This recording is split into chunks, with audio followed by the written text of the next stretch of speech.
偉大的友伴，馬可福音9章5節，彼得對耶穌說：拉比，我們在這裡真好，我們可以搭3個帳棚，一個為你，一個為摩西，一個為以利亞。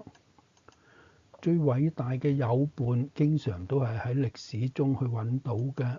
如果你係熟悉你嘅朋友，佢哋就永遠唔會離開你。彼得同耶穌一齊登上高山嘅時候，佢嘅思想亦都隨住身體攀登咗理想嘅高峰啦。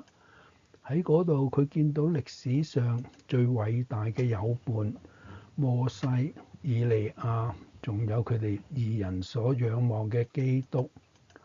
呢種靈性嘅高峰係難得喺生活嘅平面上邊達到嘅，只有喺思想同埋精神嘅境界裏面，先至能夠結交到呢啲寶貴嘅友伴。普平19世紀中，塞爾維亞裔美國物理學家同埋發明家，喺年輕嘅時候就離開咗本國去到美國啦。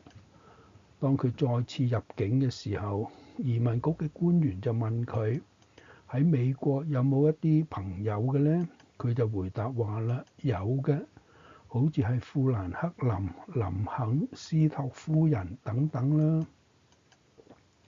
移民局嘅官員就俾佢入境啦，因為佢係諗，如果呢個少年人已經熟讀呢啲偉人嘅事蹟同埋著作，一定能夠做一個好好嘅公民啦。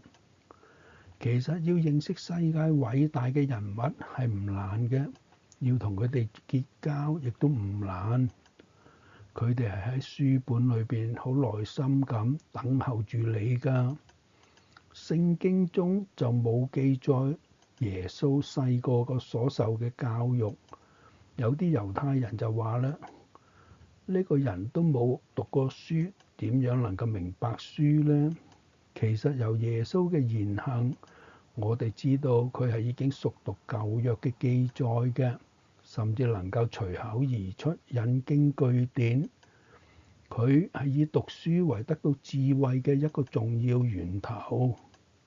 現在有一啲人就以為咧，書本係叫人驕傲嘅東西，反對讀書，咁樣就無異於將自己關閉喺思想嘅牢獄中啦，亦都失去咗結交歷史上好多偉大友伴嘅機會。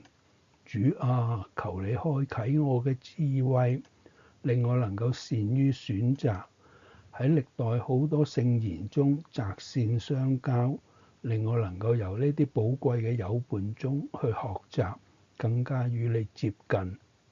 阿門。